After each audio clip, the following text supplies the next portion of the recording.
Okay? So, Ano yun? Langis?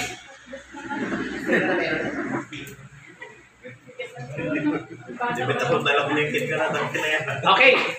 Bago natin i-therapy, alcohol and then langis ha. Pero yung langis na huwag naman damihan, parang ipiprito nyo na yung mukha. Okay. So, ang paglapat kapag babae may ano rito?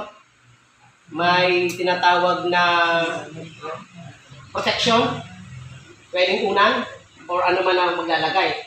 Kasi pag babae or lalaki, emergency, lalaki ito, pinaganyan mo siya, sabihin mo, sir, okay ka lang? Okay ako. So, nahaharas ka kasi yung dibdib ko. Ay, mabuti kung may dibdib ka. Para hindi mahalata walang dibdib, lagyan mo na lang. Okay, so, ganyan ang protection. Pagkatapos niyan, unahin itong part na ito, tapos ito. Ito ha, ito ang itatama dito, itong dulo na ito, dito sa tainga, hindi ganyan. Pero bago mo simulan, tatanungin mo kung totoo ang buhok. Kasi baka pilo ka yan, pag ganyan mo bigyan na hulog. And then, so, forward, backward, ganyan na ha. 3 times. Pag ganyan. And then, paalala, dapat ang mga kuko, Putol. naputol po putol ang kuko. Wag kamay.